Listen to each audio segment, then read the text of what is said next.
Hello दोस्तों, मैं श्रेयांश आपका स्वागत करता हूं आपके अपने YouTube चैनल पता सक्सेस यूट्यूब में। दोस्तों, हर बार की तरह आज हम लेके आए हैं चैप्टर 2 नियंत्रण एवं समन्वय का 5वां लेक्चर, जो कि क्लास 10th बायोलॉजी चैप्टर 2 का 5वां लेक्चर है। चौथे लेक्चर में हमने पढ़ा था पादप में समन्वय। पादप में समन्वय पढ़ा था, वृद्धि पढ़ी थी। पादपों में दो प्रकार की वृद्धि होती है, वृद्धि गति पर आश्रित होता है, एक वृद्धि से मुक्त होता है। दोस्तों, जो इस चैनल पे नया है वो चैनल को सब्सक्राइब कीजिए, बेल आइकन का बटन प्रेस कीजिए, साथ ही साथ अपने सारे दोस्तों के पास क्लास का लिंक शेयर कीजिए। दोस्तों, जितने लोग इस क्लास में जुड़ेंगे उतना ही अच्छे से मन लगा के हम लोग पढ़ेंगे। दोस्तों, आप लोग को पता ही होगा कि हमारे अंदर पादपों के अंदर हार्मोन्स होता है, तभी तो पादप भी बढ़ते हैं, हमारी भी लंबाई जाती है, हम शरीर का विकास होता है, हमारे पादप में भी विकास होता है। पादप कहा जाए तो पौधे को बारे में, पौधे में भी हार्मोन्स होता है। दोस्तों, जो लेक्चर 1, 2, 3, 4 ना देखा हो वो डिस्क्रिप्शन बॉक्स में लिंक डाल दिया गया है, वो तुरंत जाइए, लेक्चर 1, 2, 3, 4 देखिए। दोस्तों, आज का टॉपिक है हमारा पादपों में हार्मोन्स।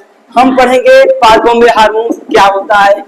अभी हमने बताया हमारे शरीर की विकास के लिए, पौधों के विकास के लिए हार्मोन्स होना जरूरी है। अगर हार्मोन नहीं रहेगा तो हमारा शरीर विकास नहीं करेगा, हमारी लंबाई नहीं जाएगी।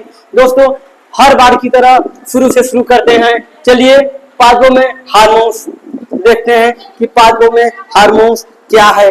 यहाँ पर लिखा है पादप हार्मोन्स पौधे में पाए जाने वाले रासायनिक पदार्थ होते हैं। कहा जाए ये जो हार्मोन्स है ये पौधों में पाए जाते हैं, पाए जाने वाले रासायनिक पदार्थ, ये रासायनिक पदार्थ के रूप में होते हैं। किसके रूप में होते हैं? रासायनिक पदार्थ के रूप में होते हैं। फिर लिखा है यह पदार्थ पौधे में नियंत्रण एवं समन्वय का काम करते हैं। ये जो पदार्थ है रासायनिक पदार्थ, वो पौधे में नियंत्रण, पौधे को कंट्रोल करने का काम करते हैं, अपने बस में करने का काम करते हैं कि हाँ पौधा लंबा होगा कि छोटा होगा, पौधे की पत्ती कैसी होगी, हरी होगी कि और किसी रंग की होगी।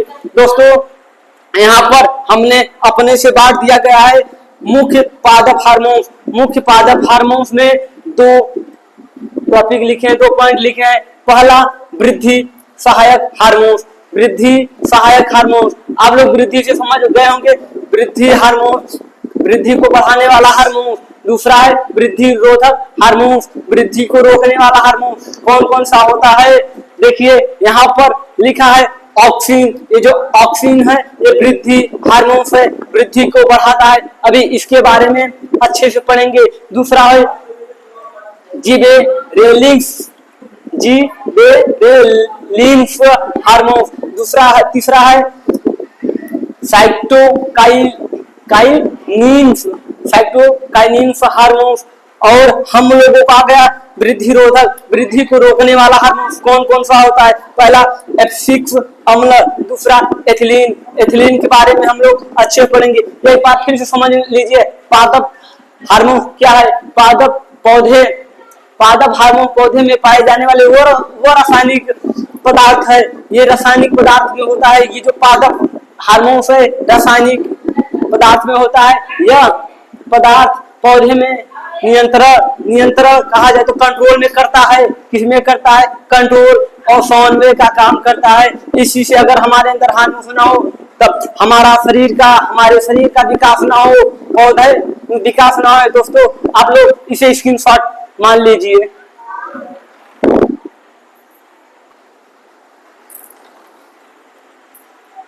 चलिए दोस्तों, हमारा टॉपिक है वृद्धि सहायक हार्मोन्स। वृद्धि सहायक हार्मोन्स कौन कौन से होते हैं हमने बताया अभी। ऑक्सिन, ये ऑक्सिन क्या है इसे हम अच्छे से समझेंगे। यह प्ररोह के अग्रभाग तीर में संश्लेषित होता है। ये जो हम लोगों का अग्रभाग है इसमें संश्लेषित होता है तथा कोशिका की लंबाई की वृद्धि में सहायक होता है। कोशिका की, हमने बताया ना, ये जो ऑक्सिन हार्मोन है ये कोशिका में वृद्धि करता है, यहाँ पर लिखा है पादप में वृद्धि करता है। पादप के अंदर जो कोशिका होते हैं, कोशिका की लंबाई में कहा जाए में वृद्धि, लंबाई की वृद्धि में सहायक होता है, सहायता करता है, वृद्धि में सहायता करता है। दूसरा जिबेरेलिन, क्या लिखा है? जिबेरेलिन, ये तने की वृद्धि में सहायता होता है। जो हमारे पादप कहा जाए पौधे को तना होता है, जैसे ये कोई पौधा हो गया, इसका ये जो तना है इसमें वृद्धि करता है। किसमें वृद्धि करता है? तना में। ऑब्जेक्टिव टाइप यहां बन रहा है, ऑब्जेक्टिव टाइप क्वेश्चन। तना में वृद्धि कौन सा हार्मोन करता है? ये जो हम लोगों का तना है इसमें वृद्धि कौन सा हार्मोन करता है? तब आप लोग सीधे से कहेंगे ये जो जिबेरेलिन हार्मोन है ये तना के वृद्धि करता है। यहाँ पर आ गया साइटोकाइलिन। जो साइटोकाइलिन है यह फल और बीज में कोशिका विभाजन तीव्र गति से करता है, तीव्र से करता है, तीव्र तेजी से करता है। जो हम लोग का फल है और बीज है उसके कोशिका में विभाजन तो अलग अलग बहुत तेजी से करता है। मान लीजिए ये हम लोगों का कोई भी फल होगा, उसी के अंदर तो बीज रहता है, उसका विभाजन करता है। फल वो बीज, क्या लिखा है? फल व बीज में अधिक मात्रा में पाया जाता है। ये जो साइटोकाइनिन है ये फल और बीज में अत्यधिक मात्रा में पाया जाता है, कहा जाए तो बहुत ज्यादा मात्रा में पाया जाता है साइटोकाइनिन। एक बात आप और समझ लीजिए, ऑक्सीन क्या है? यह अग्र भाग में संश्लेषित होता है, यह कोशिका की लंबाई में सहायता होता है। दूसरा जिबेरेलिन ये तने की वृद्धि में सहायता होता है। तीसरा साइटोकाइनिन जो है फल और बीज के कोशिका में विभाजन करता है तीव्र गति से, तेज गति से। तीव्र यानी कि तेज होता है, तेजी से विभाजन करता है। फल वो बीज में अधिक मात्रा में पाया जाता है। दोस्तों आप लोग इसे स्क्रीनशॉट ले लीजिए, तब हम वृद्धि रोधक हार्मोन बताते हैं। आप लोग इसे स्क्रीनशॉट ले लीजिए। फिर से कह रहे हैं जो चैनल पे नया हो वो चैनल को सब्सक्राइब, वीडियो को लाइक, साथ ही साथ क्लास का लिंक सारे दोस्तों को आप शेयर कीजिए। आप लोग इसे स्क्रीनशॉट कर लीजिए।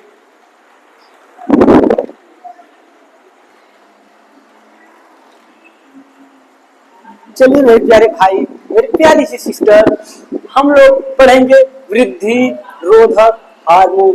वृद्धि को रोकने वाले कौन कौन से हार्मोन होता है? पहला लिखा है एब्सिक अम्ल, ये जो है वृद्धि को रोकता है। देखिए क्या करता है, यहाँ पर लिखा है यह वृद्धि का संदमन करने वाले हार्मोन का एक उदाहरण है। वृद्धि को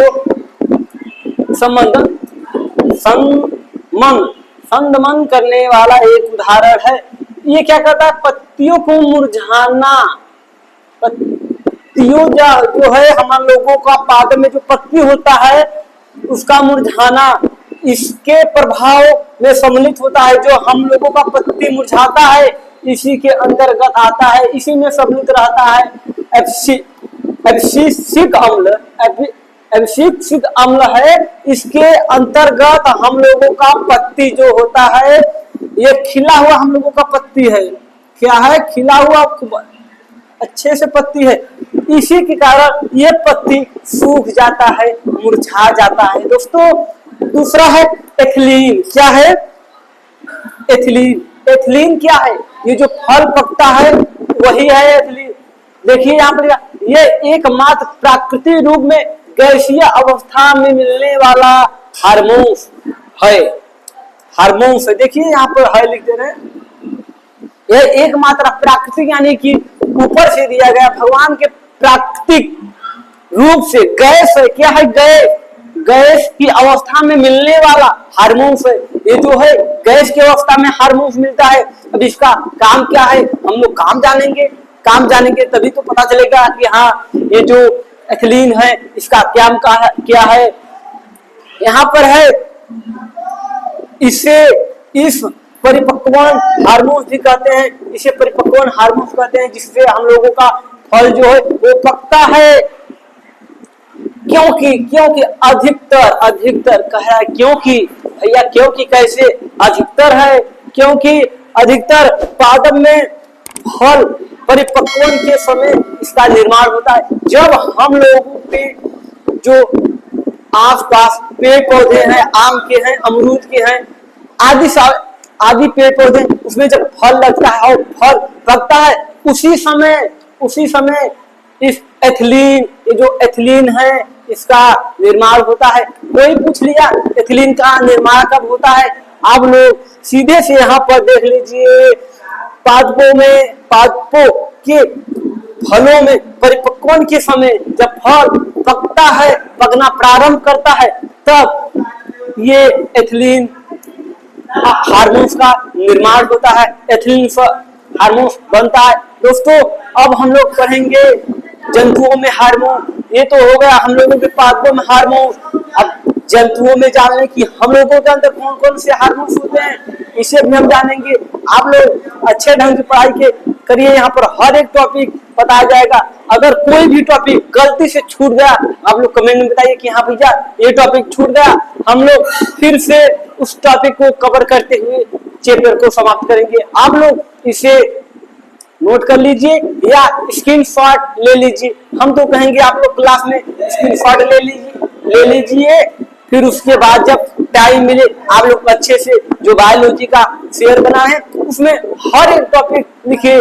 अभी एक क्लास आएगा जिसमें इंपॉर्टेंट डायग्राम होंगे, चित्र होंगे कि हाँ ये चित्र है, इसमें कौन सा चित्र है, ये चित्र क्या नाम है, ये चित्र में कौन कौन से मिलके किस किस अंग से मिलके बने होते हैं, इस चित्र का हर एक डायग्राम, इस चैप्टर में हर एक डायग्राम आप लोगों को बताया जाएगा। आप लोग इसे स्क्रीनशॉट ले लीजिए। थोड़ा सा बैकग्राउंड आवाज आ रहा है, साउंड, उससे कोई मतलब नहीं, हम लोग अपने से देखेंगे। आप लोग इसे स्क्रीनशॉट ले लीजिए।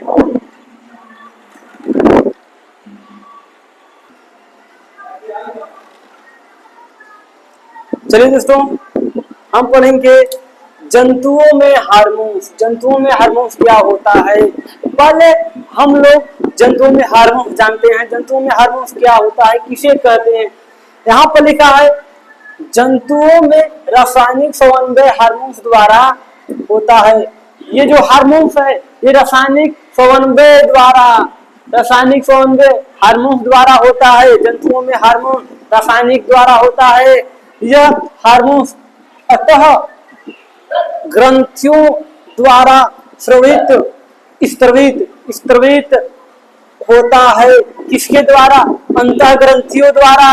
ग्रंथियों से ही हम लोगों का हार्मोन्स निकलता है। आप लोगों को बताया गया था, जब ब्रेन के बारे में पढ़ रहे थे तभी बताया गया था कि हाँ ग्रंथियों से ही हार्मोन्स का स्त्रवित होता है, हार्मोन्स निकलता है यहाँ पर, और रक्त के साथ मिलकर शरीर के अंग तक पहुंचता है। ये जो हमारा हार्मोन्स है वो ग्रंथियों से निकलता है। ग्रंथियों से निकलने के बाद हमारे रक्त में, ब्लड में मिलता है। मिलने के बाद क्या करता है?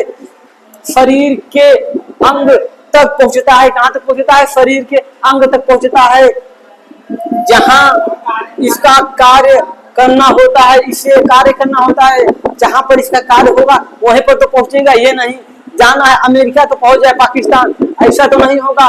यहाँ पर हार्मोन्स की जरूरत होगी कि हाँ वृद्धि में हार्मोन, वृद्धि करने के लिए हार्मोन चाहिए, तब वहां पर जाएगा।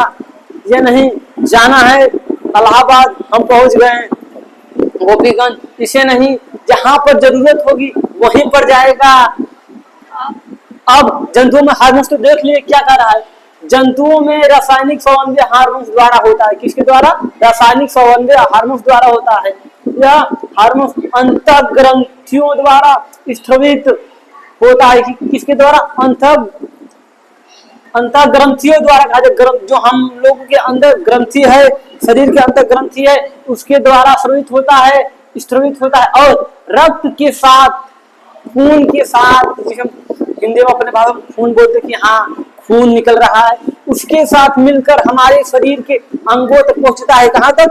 अंगों तक। हर एक अंग में पहुंचेगा जहां इसे कार्य करना होता है। कहां? जहां इसे कार्य करना होता है। अब हम लोग जब तो हार्मोन पढ़ेंगे, हार्मोन पढ़े ही नहीं कि हार्मोन क्या होता है, ये भी तो जरूरी है कि हाँ हार्मोन क्या होता है।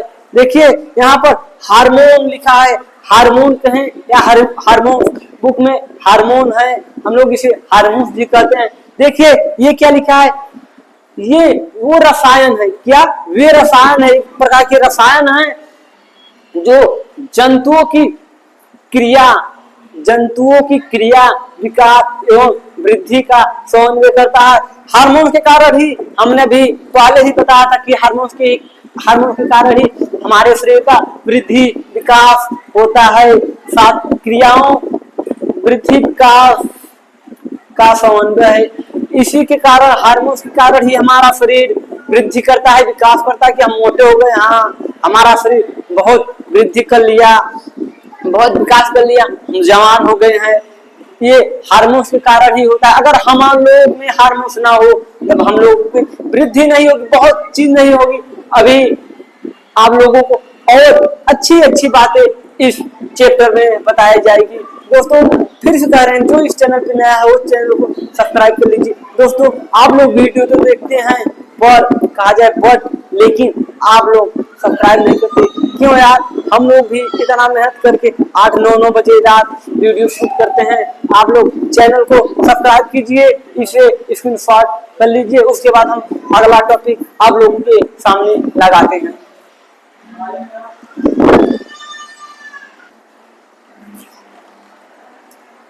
चलिए दोस्तों हम जान लेते हैं हार्मोन्स की विशेषताएं। हार्मोन्स की विशेषताएं क्या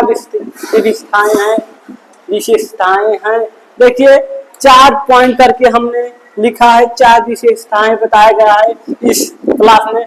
पहला विशेषताएं यह है, यह विशिष्ट रासायनिक संदेशवाहक है। ये जो हार्मोन्स है ये संदेशवाहक है, रसायनों को संदेशवाहक कहते हैं ना, जो संदेश को ले जाता है इसी का काम करता है हार्मोन। दूसरा पॉइंट है इसका स्रावित ग्रंथियों से होता है। ये जो हार्मोन निकलता है वो ग्रंथियों से निकलता है। अभी आप लोगों को बताएगा कि पीयूष ग्रंथि से क्या होता है, क्या निकलता है, तमाम बातें बताई जाएंगी। ये जो स्त्रवण है, स्त्रवण कहा जाए तो निकाला जाता है। कहाँ से निकलता है? स्रावित ग्रंथियों से निकलता है, हार्मोन ग्रंथियों से निकलता है। तीसरा पॉइंट है ये सीधे ही रक्त से मिलकर शरीर के विभिन्न अंगों तक पहुंचता है। कहाँ? अंगों तक पहुंचता है। चौथा है, अभी हमने बताया कि ये जो हार्मोन है ये निकलेगा, रक्त में मिलेगा और हमारे सभी अंगों तक पहुंचता है। ये चौथा है, ये विशेष ऊतक या अंग, छोटे छोटे ऊतकों से अंग मिलता है, जो कि आप लोगों को पहले ही क्लास में बता दिया गया है कि अंग ऊतक क्या होते हैं। ये विशेष ऊतक या अंग पर क्रिया करते हैं। क्या करते हैं? क्रिया करते हैं, जिसे लक्ष्य अंग, क्या? लक्ष्य अंग। जैसे हम लोग कहते हैं कि हमारा ये लक्ष्य है, वही लक्ष्य अंग कहते हैं, इसे हम लोग लक्ष्य अंग भी कहते हैं। दोस्तों आप लोग इसे स्क्रीनशॉट ले लीजिए, बिना लेट किए। छोटा क्लास रहेगा लेकिन बहुत चीज सीखेंगे हम लोग। आप लोग इसे स्क्रीनशॉट कर लीजिए।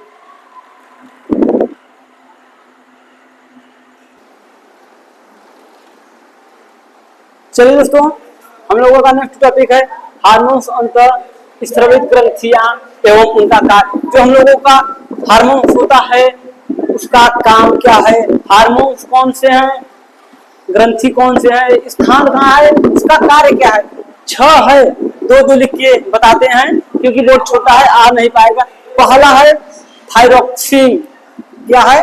थायरोक्सिन। ये कौन सी ग्रंथि है? अवटु ग्रंथि। अवटु ग्रंथि हार्मोन्स क्या है? Thyroxine hormones. इसे कौन सी ग्रंथि रिलीज करती है? अवटु ग्रंथि। ये कहाँ पाया जाता है? हम लोगों के गर्दन में। इसका काम क्या होता है? यहाँ पर गर्दन में, यही गर्दन है, यहाँ पर पाया जाता है। इसका काम क्या है? कार्बोहाइड्रेट प्रोटीन व वसा का उपाचयन पाचन करता है। दूसरा हम लोगों का है वृद्धि हार्मोन, जिससे हम लोगों की शरीर की वृद्धि होती है। क्या होती है? वृद्धि होती है। हम लोग इससे बढ़ते हैं, वृद्धि होती है। वो कहाँ पाया जाता है? पीयूष ग्रंथि, इसे हम लोग मास्टर ग्रंथि भी कहते हैं। ये कहाँ पर पाया जाता है? आप लोगों को जब हम ब्रेन के बारे में बता रहे थे वहीं पर बताए थे कि हाँ, पीयूष ग्रंथि मस्तिष्क में पाया जाता है, ब्रेन में पाया जाता है। इसका कार्य क्या क्या है? वृद्धि व विकास को नियंत्रण करता है। ये हमारे शरीर में होने वाली वृद्धि और एवं विकास को कंट्रोल में करता है। कौन सी ग्रंथि? पीयूष ग्रंथि। कौन सा हार्मोन्स वृद्धि हार्मोन से कहाँ पर आया जाता है या किस ग्रंथि से रिलीज होता है, स्रावित होता है? पीयूष ग्रंथि से। ये कहाँ पीयूष ग्रंथि कहाँ पाया जाता है? ब्रेन में। ये पीयूष ग्रंथि के क्या काम है? वृद्धि व विकास का नियंत्रण करना। दोस्तों आप लोग इसे स्क्रीनशॉट कर लीजिए, तब 4 और बचे हैं उसे बता दे रहे हैं।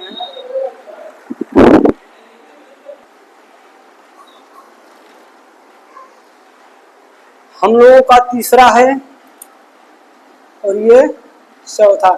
दोस्तों मेरे प्यारे दोस्त, हल्का छोटा छोटा लिखा गया क्योंकि अच्छे से आ जाए। यहाँ पर है एड्रीनलिन। क्या? Adrenaline hormone. ये कहाँ किस ग्रंथि से निकलता? अर्धवृषण यानी कि किडनी कहा जाए, किडनी। यहाँ पर इसका स्थान होता है किडनी के ऊपर। ये जो हम लोगों का इस प्रकार से किडनी होता है, इसी के ऊपर इस प्रकार का होता है, उसे हम कहते हैं अधिवृषण। इसका काम क्या क्या होता है? देखिए, बीपी, हृदय की धड़कन आदि नियंत्रण आपातकालीन, यानी कि ये जो बीपी है और धड़कन है इसे नियंत्रण करता है, कंट्रोल में करता है। कौन सा ग्रंथि? अधिवृक्क ग्रंथि। कौन सा हार्मोन है? एड्रेनलिन ग्रंथि हार्मोन है, एड्रेनलिन हार्मोन। दूसरा है इंसुलिन। क्या? इंसुलिन हार्मोन जो है वो किस ग्रंथि से निकलता है? अग्नाशय से। किस ग्रंथि से? अग्नाशय से। ये कहाँ पर स्थित होता है? उदर गुहा क्या है दोस्तों? ये आप लोगों को चैप्टर 3 में जीवों में जनन में अच्छे ढंग से बताया जाएगा कि उदर गुहा क्या है। आप लोग इसे ऐसे जानते रहिए। इसका कार्य क्या क्या है? रक्त में शर्करा की मात्रा को नियंत्रण करता है। रक्त में शर्करा शुगर कहते हैं, ये शुगर की मात्रा को नियंत्रण करता है, कंट्रोल में करता है। कौन सा हार्मोन? Insulin hormone. कौन सी ग्रंथि से निकलता है? अग्नाशय से। कहाँ होता है? उदर गुहा के नीचे। दोस्तों स्क्रीनशॉट कर लीजिए इसे आप।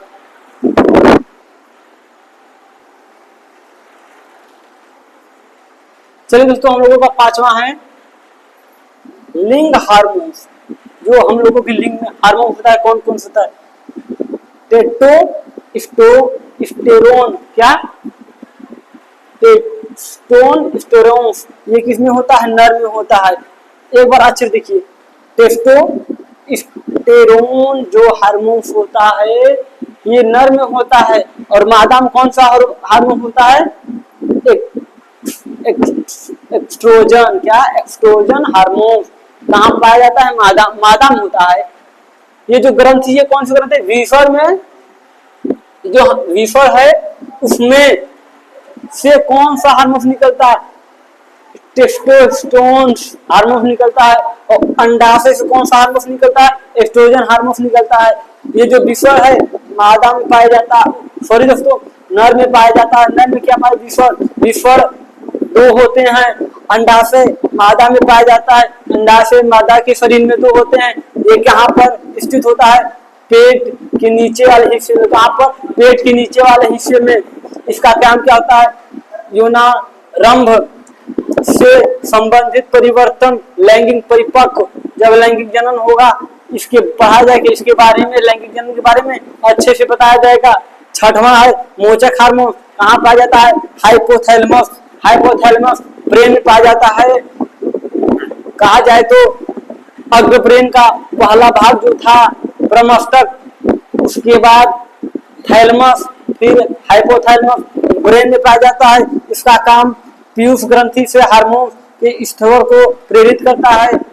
दोस्तों आज के लिए बस इतना ही। जो इस चैनल पे नया है वो चैनल को सब्सक्राइब कर लीजिए, वीडियो को लाइक कर लीजिए। जय हिंद, जय भारत दोस्तों।